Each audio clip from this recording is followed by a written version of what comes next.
పెద్ద భార్య అయినటువంటి కౌసల్యాదేవి దేవి పట్టమహిషి, ఆమె ధర్మపత్ని.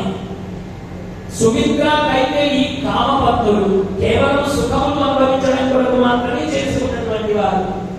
అలా ముగ్గురు పత్నులతో ఆనందంగా ఉంటే దశరథుడు అనేక భోగములను అనుభవిస్తూ ఉన్నప్పటికీ ఆనందం మాత్రం లేదు. ఎందుకు అంటే అప్పటికే 300 సంవత్సరాల వయసు అయిపోయింది దశరథ మహారాజు. సంతానం మాత్రం లేదు.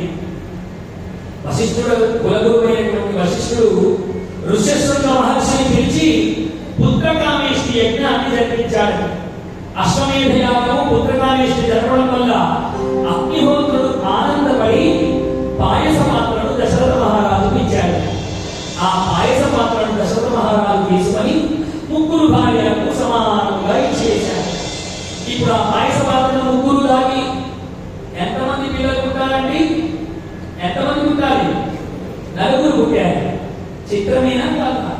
ముగ్గురికి 3 పాయసాలు ఇస్తే మరి ఒక్కరికి కవల పిల్లలు పుట్టారు. మరి ఏమైనా ప్రత్యేకంగా తాగిందా ఏమిటి?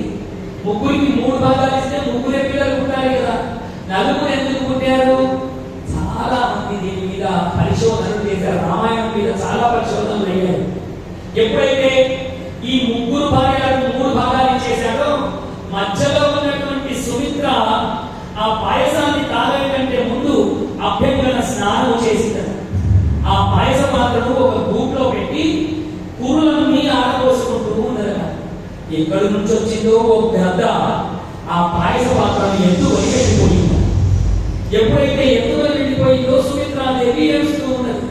అమ్మో, ఇప్పుడు దశరథ మహారాజు గారికి నేను పాయసం తాగానని అబద్ధమాడాననుకో, తాగినా సంతానం కాలేదని దెబ్బిపోస్తాడు. ఇప్పుడు ఎలా మరి గద్దెత్తుకుపోయింది అని చెప్తే అలాగైనా నన్ను తిడతాడు. ఏం చెప్పాలని ఏడుస్తూ ఉంటే చెలికత్తెలు వెళ్ళి కౌసల్యకు కైకేయికి చెప్పారు. చెప్పడానికి పరిగెత్తుకుంటూ వచ్చారు. అప్పటి కాలంలో తోటికోడలంతా కలిసి ఉండేవారు. ఇప్పట్లా కాదు.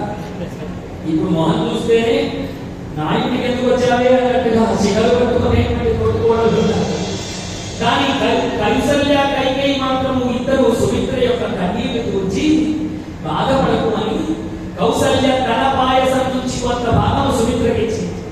కైకేయి కూడా కొంత భాగము ఈమెకి ఇచ్చింది.